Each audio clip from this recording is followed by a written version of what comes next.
स्वागत है आप सभी का हमारे इस नए वीडियो में। आज हम एक नया टॉपिक ले रहे हैं, हर्बर्ट साइमन। उनकी निर्णयन प्रक्रिया को हम समझने का प्रयास करेंगे। हर्बर्ट साइमन ने जो पुस्तक लिखी है, सबसे पहले उसको लीजिए, एडमिनिस्ट्रेटिव बिहेवियर। 1945 में ये पुस्तक प्रकाशित हुई है और इस पुस्तक के लिए उन्हें अर्थशास्त्र का नोबेल पुरस्कार प्राप्त हुआ है। तो इस पुस्तक में उन्होंने प्रशासनिक व्यवहार नाम की इस पुस्तक में निर्णयन प्रक्रिया का विस्तार से वर्णन किया है। आप देख सकते हैं उनका योगदान हम पॉइंट बाय पॉइंट लेंगे। पहले थोड़ा सा परिचय लेते हैं। उन्होंने लिखा है कि मूल्य वरीयताओं के संदर्भ में मानवीय व्यवहार का विश्लेषण किया, यानी अपने मूल्य वैल्यूज के अधीन रहते हुए एक मानव किस प्रकार से संगठन में व्यवहार करता है, उसका पूरा विश्लेषण इस पुस्तक में है, उनकी निर्णयन प्रक्रिया में है। निर्णयन प्रक्रिया का उन्होंने प्रतिपादन किया इस पुस्तक में और दो विषयों का समायोजन या संयोजन करते हुए निर्णयन प्रक्रिया का प्रतिपादन किया। एक है मनोविज्ञान और दूसरा है अर्थशास्त्र। अर्थशास्त्र का, जैसा कि अभी मैंने बताया, अर्थशास्त्र का नोबेल पुरस्कार उनको प्राप्त हुआ है इस पुस्तक के लिए। दो विषय, मनोविज्ञान, अर्थशास्त्र। पूरा का पूरा जो टॉपिक है वो इन दो शब्दों के इर्द गिर्द ही चलेगा, इन दो के बीच का रास्ता निकालेंगे हम। अब एक बार जरा सा इनको समझ लें। मनोविज्ञान प्रतिनिधित्व करता है साइमन की इस पुस्तक में एक सामाजिक मानव का। सामाजिक मानव को सिंपली समझना हो तो सामाजिक मानव वह मानव है जो पूरी तरह भावनाओं से प्रेरित होकर कोई निर्णय करता है, यानी उसका निर्णय पूरी तरह अतार्किक होता है। 100% यदि भावनाओं से प्रेरित होकर कोई व्यक्ति निर्णय करता है, अपनी इमोशन से प्रभावित होकर, तो उसको कहेंगे अपन सामाजिक मानव, और वो मनोविज्ञान की श्रेणी में आएगा। दूसरी तरफ आर्थिक मानव जो होता है, अर्थशास्त्र का व्यक्ति, वो पूरी तरह 100% एक्यूरेसी के साथ, यानी तथ्यों के आधार पर निर्णय करता है, यानी उसका निर्णय जो होता है वो 100% तार्किक होता है। जब इसका निर्णय मनोविज्ञान के अधीन जो सामाजिक मानव है, उसका निर्णय 100% अतार्किक होता है। तो दो लिमिट है आपके सामने, एक 100% एक्यूरेट या लॉजिकल निर्णय, और एक है 100% इनएक्यूरेट या इलॉजिकल निर्णय। इन दो के बीच का जो मानव है वो साइमन की इस पुस्तक का प्रशासनिक मानव है। व्यवहार में वही मानव पाया जाता है, यानी व्यवहार में ऐसा कोई मानव नहीं है, प्रशासन की बात करें हम, जो 100% अतार्किक निर्णय करता हो या 100% तार्किक निर्णय करता हो। इन दोनों के बीच का निर्णय करने वाला ही प्रशासन में पाया जाता है और उसको साइमन ने प्रशासनिक मानव कहा। इन दोनों को बाद में और देखेंगे। फिलहाल ये साइमन एक और आग्रह करते हैं। वो कहते हैं कि किसी संगठन को आपको यदि समझना है तो आप उस संगठन की निर्णयन प्रक्रिया को समझिए, यानी यदि आप निर्णयन प्रक्रिया समझ गए तो उस संगठन को पूरी तरह आप समझ जाएंगे। क्यों? क्योंकि साइमन ये कहना चाहते हैं कि संगठन में व्यक्ति का व्यवहार का अर्थ है वो काम करते हुए दिखाई देना, वो किस प्रकार कार्य करेगा, वो सब कुछ इस पे डिपेंड करता है कि उस संगठन में निर्णय किस प्रकार से लिए जाते हैं। तो ये परिचय हुआ। अब हम पॉइंट बाय पॉइंट, जैसा कि मैंने एक छोटा सा आपको इमेज भेजी थी, उसमें 7 पॉइंट दिए थे, उन्हीं 7 पॉइंट्स में से कुछ पॉइंट इस वीडियो में ले रहे हैं। तो सबसे पहला पॉइंट लेते हैं कि निर्णयन प्रक्रिया की क्या परिभाषा दी है साइमन ने। बिल्कुल सिंपल परिभाषा साइमन ने कहा कि कार्रवाई यानी एक्शन से पूर्व आप चयन करते हैं कि मुझे क्या करना है, कब करना है और कैसे करना है, किन साधनों के प्रयोग से करना है। ये सारी बातें ही कहलाती है निर्णयन प्रक्रिया। यानी काम करने, आप भी व्यवहार में दैनिक जीवन में विभिन्न प्रकार के कार्य करते हैं। क्या आप तुरंत कार्य कर लेते हैं? नहीं। उस कार्य करने से पहले आप सोच विचार करते हैं। आपके सामने बहुत सारे ऑप्शन आते हैं, विकल्प आते हैं कि मुझे ये करना चाहिए या न करना चाहिए। जैसे आप मान लीजिए ग्रेजुएशन के फाइनल ईयर में है, तो ग्रेजुएशन पूरी करने के बाद अब आपको निर्णय करना है कि आगे क्या करना है। आप हो सकता है कुछ टीचिंग क्षेत्र में जाना चाहे, तो आप में से कई लोग बीएड करते हुए नजर आएंगे, कुछ आप में से आईएएस और आरएएस की तैयारी, कुछ आप में से बैंक और एसएससी की तैयारी। ये सब आपके सामने ऑप्शन है। आप उन ऑप्शन में से पहले ये विचार करेंगे कि मैं क्या कर सकता हूँ, मेरे लायक कौन सी सेवा उपयुक्त है, मेरे लायक कौन सी तैयारी उचित रहेगी। ये चिंतन मनन करना ही वास्तव में है निर्णयन प्रक्रिया। फिर आप एक चीज का चयन करेंगे और उसके अकॉर्डिंग आप अपना एक्शन लेंगे। जैसे आपने चयन किया कि आप बीएड करना चाहेंगे, तो आप अगले साल आप बीएड करते हुए नजर आएंगे। तो यह तो हुआ एक्शन, बीएड करते हुए, यानी बीएड में दाखिला लेके बीएड की पढ़ाई करते हुए आप नजर आएंगे, वो तो हुआ आपका कार्रवाई। लेकिन उससे पहले आपने बहुत सी चीजों पर विचार विमर्श किया, वो कहलाता है निर्णयन प्रक्रिया। तो साइमन कह रहा है कार्यवाही से पूर्व की चयन प्रक्रिया निर्णयन प्रक्रिया है। आगे और बढ़िया लिखा है कि विभिन्न विकल्पों में से, बहुत से ऑप्शन आपके सामने है, अभी मैंने बताया आईएएस या आरएएस, बीएड यानी टीचिंग क्षेत्र, या फिर आपका एक ऑप्शन आया बैंक, एक आया एसएससी, एक आया रेलवे, ठीक है, एक आया कि सेल्फ बिजनेस करूं मैं, तो अब मैंने बहुत पढ़ाई कर ली है, अब मैं बिजनेस करूं। तो इस तरह के ढेरों ऑप्शन आपके सामने प्रकट होंगे। उनमें से तो लिखा है विभिन्न विकल्पों, यानी ये इतने सारे ऑप्शन में से सर्वोत्तम विकल्प का चयन, सबसे अच्छा विकल्प आपकी दृष्टि में क्या है परिस्थितियों को देखते हुए, उसका चयन करना ही निर्णयन प्रक्रिया है। यानी वो विकल्प ऐसा होना चाहिए जिसके अधिक से अधिक सकारात्मक परिणाम निकले, मैक्सिमम पॉजिटिव परिणाम निकले, और नकारात्मक परिणाम उसके कम से कम निकले।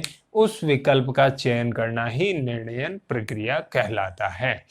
फिर आया कि निर्णयन प्रक्रिया, जब आप निर्णयन प्रक्रिया, दो शब्द है, ध्यान रखिएगा, एक तो है निर्णय और एक है निर्णयन प्रक्रिया। तो निर्णयन प्रक्रिया तो पूरी एक प्रोसेस है, और उसका जो प्रोडक्ट निकलेगा, यानी आपने ये सारे विकल्प आपके सामने आए, फिर आपने अपनी परिस्थितियों को देखा, आपकी इंटेलिजेंस को देखा, सारी चीजों को देखा, आपके पास कितने रिसोर्सेज हैं, संसाधन, धन कितना है, ये सारी चीजें देखी। आप अपने परिवार को छोड़ के दूसरी जगह तैयारी करने जा सकते हैं या नहीं जा सकते हैं, ये मूल्य हुआ, भावना हुई आपकी एक। तो ये सारी चीजें आप देखने के बाद अंत में आप इस डिसीजन पे पहुंचे कि मुझे जो है आरएएस की तैयारी करनी है। तो ये हुआ आपका क्या निर्णय। तो निर्णय तो है निर्णयन प्रक्रिया का प्रोडक्ट। निर्णयन प्रक्रिया एक फ्लो है और उसका प्रोडक्ट जो आखिर में निकलता है वो है डिसीजन। तो उससे पहले देखते हैं कि डिसीजन लेने से पहले, यानी जब आप निर्णयन प्रक्रिया में हैं, तो आप यानी एक प्रशासक किन क्रियाओं को फॉलो करता है। तो निर्णयन प्रक्रिया में 3 स्टेप होती है। जब आप किसी निर्णय पर पहुंचते हैं तो आपके सामने 3 स्टेप आती है। उन 3 स्टेप से गुजरते हुए आप निर्णय पर पहुंच जाएंगे। क्या 3 स्टेप है, जरा देखिए। आसूचना, यह इंटेलिजेंस इंग्लिश में कहा है। फिर अभिकल्पन यानी डिजाइनिंग, और तीसरी है चयन यानी सिलेक्शन या चॉइस। तो पहली है आसूचना। आसूचना इंग्लिश में वर्ड है इंटेलिजेंस, और इंटेलिजेंस जो शब्द है वो सैनिक शब्दावली से साइमन ने उठाया है। यानी कब निर्णय लेना है पहली चीज, दूसरा कहाँ निर्णय लेना है। निर्णय लेते समय आप जो है अपने विभिन्न परिस्थितियों को, कारकों को, चरों को समझते हैं, उनका मूल्यांकन करते हैं, उनके साथ जो है स्टडी करते हैं, तो उसको कहते हैं आसूचना। तो सैनिक शब्दावली से लिया है कब और कहाँ निर्णय करना है, इस बात पे देखना। और फिर संगठन जो है, जहाँ पे लोक सेवक बैठा है, प्रशासक बैठा, उस संगठन के आंतरिक चरों को, यानी संगठन के अंदर की बातों को, और बाह्य परिस्थितियों को, आर्थिक सामाजिक जो परिस्थितियां हैं, राजनीतिक परिस्थितियां हैं, उनको देखते हुए आप निर्णय करते हैं, उनका एक साथ अध्ययन करते हैं, इस क्रिया को कहते हैं आसूचना या इंटेलिजेंस। उसके बाद आया अभिकल्पन। अभिकल्पन बिल्कुल सिंपल है। अभिकल्पन में ये देखा जाता है कि इस कार्य को करने के कितने ऑप्शन है। यानी अभी मैंने जैसे ये उदाहरण दिया, आपके सामने इतने ऑप्शन आ रहे हैं, और भी कोई 2 4 5 ऑप्शन हो तो आप एक सूची बनाते हैं, यह कहलाता है अभिकल्पन। यानी विकल्पों का विकास। विकास का अर्थ है विकल्पों की जानकारी प्राप्त करना कि कौन कौन से ऑप्शन है जिनसे यह कार्य किया जा सकता है। उसके उपरांत आता है चयन क्रिया। चयन क्रिया में क्या होता है? चयन क्रिया में इन जो विकल्पों का विकास आपने दूसरे चरण में किया है, उनमें से सर्वोत्तम विकल्प का आप चयन करते हैं। सर्वोत्तम विकल्प किसकी दृष्टि में?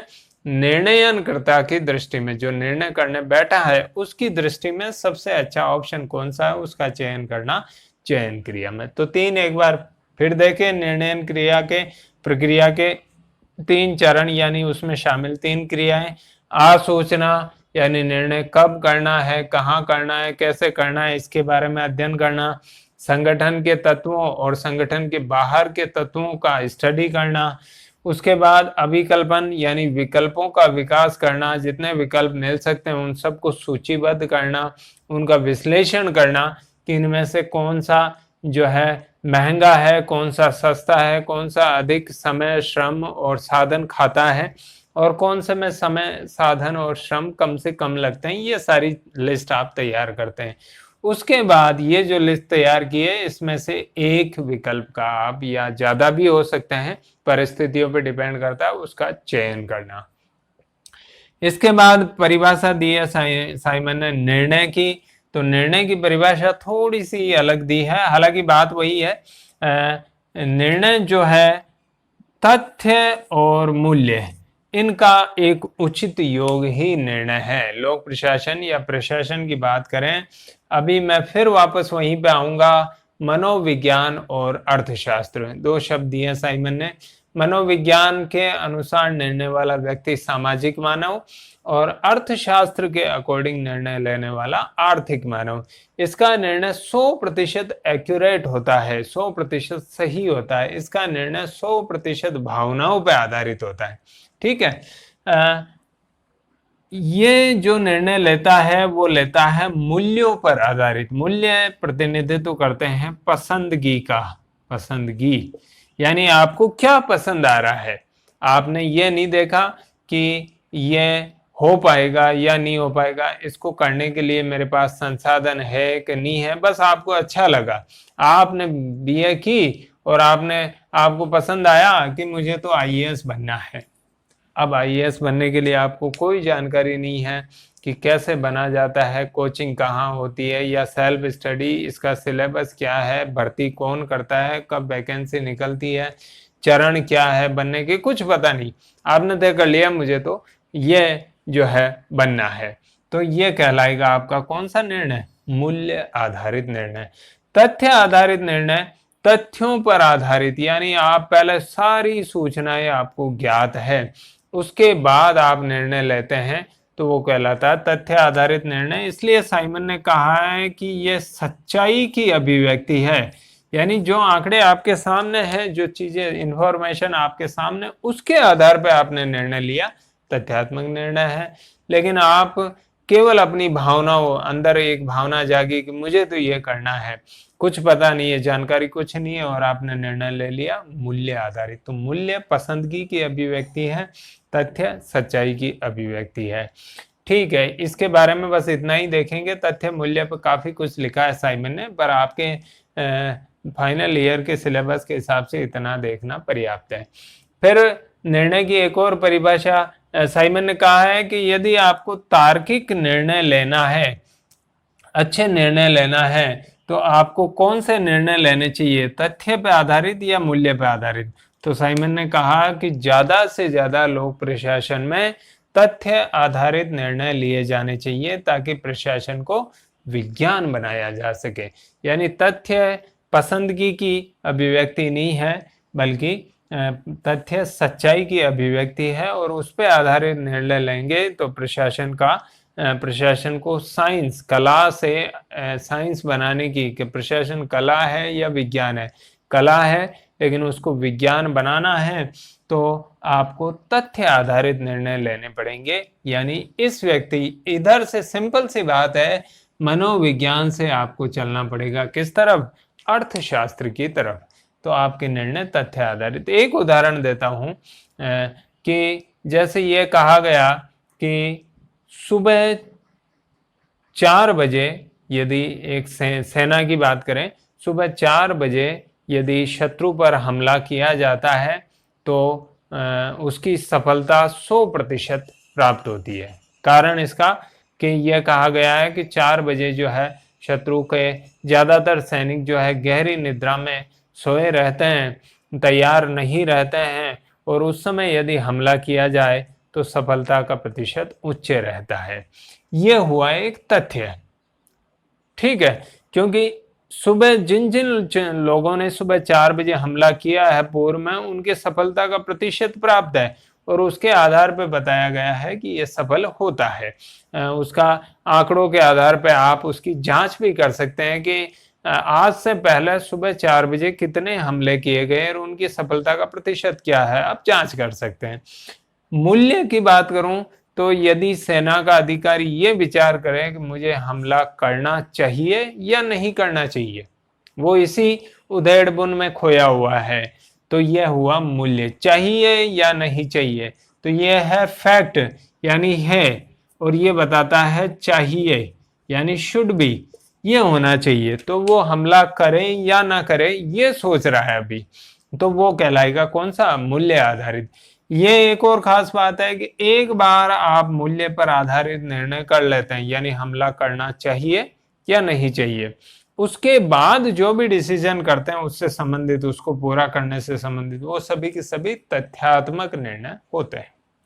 चलिए आगे बढ़ते हैं। निर्णय के 2 प्रकार बताए साइमन ने। निर्णय के 2 प्रकार में एक बताया कार्यक्रमिक यानी प्रोग्राम, ये अलग से पूछा जाता है प्रश्न, इसको अच्छा से देखना है। कार्यक्रमिक यानी प्रोग्राम्ड निर्णय, और अकार्यक्रमिक यानी अनप्रोग्राम्ड या नॉन प्रोग्राम्ड निर्णय। तो कार्यक्रमिक निर्णय वह हैं जो स्वरूप में दोहराए जाने वाले निर्णय, यानी ऐसे निर्णय जो हमेशा होते रहते हैं, हमेशा आपको उस पर निर्णय करना पड़ता है। कुछ भी ऐसा हो सकता है एक संगठन में जो रोज होता रहता है, रोज होता रहता है, तो ऐसे चीजों पे यदि आपको निर्णय करना है तो वो कार्यक्रमिक। लेकिन एक नई समस्या, पूरी तरह नई नवीन प्रकार की समस्या जो पहले आई नहीं थी, वो यदि आती है तो उसको कहते हैं अकार्यक्रमिक निर्णय। तो जैसे एक थाना है, मान लीजिए एक छोटा सा थाना है, थाने का जो सर्किल है, क्षेत्र है, उसमें चोरियां होती है, तो चोरी होने पर क्या कार्रवाई करनी है, ये हमेशा उन पुलिस वालों को पता है कि पहले अगला FIR लिखवाने आएगा, उसकी FIR लिखनी है, उससे फिर पूछना है कि भाई तुम्हें किसी पे संदेह है क्या, चोरी कब हुई, कैसे हुई, ये चीजें पूछनी है, और फिर चोर की तलाश के लिए क्या कार्रवाई करनी है, वो हमेशा फिक्स है, उनका रूटीन है एक। लेकिन उसी क्षेत्र में मान लीजिए कि कोई बहुत बड़ी दुर्घटना घट गई, तो वो पहली बार घटी, उससे पहले कभी नहीं हुआ, तो उस दुर्घटना की अवस्था में क्या करना है ये अब उनको तय करना है, ये अकार्यक्रमिक है। तो सीधी सादी बात है, कार्यक्रमिक जो स्वरूप में दोहराए जाने योग्य नित्य प्रति रूटीन के काम है वो कार्यक्रमिक है, और जो नया पूरी तरह नवीन समस्या के रूप में सामने आता है वो अकार्यक्रमिक है। इसके लिए पहले से कोई विधि तैयार की जा सकती है, इसके लिए पहले से कोई विधि तैयार नहीं की जा सकती, पूरी तरह नए सिरे से विचार करना पड़ता है, ठीक है। उसके बाद आया आपका ये कुछ शब्दावली है जो बड़ी महत्वपूर्ण है साइमन की, इनको हमें अच्छे से समझना है। तार्किकता, सीमित तार्किकता, संतृप्तकारी निर्णय, पूर्ण तार्किकता और ह्यूरिस्टिक रणनीति। तो अगले वीडियो में हम इन 4, 5, 6 शब्दों को समझेंगे। तब तक के लिए धन्यवाद।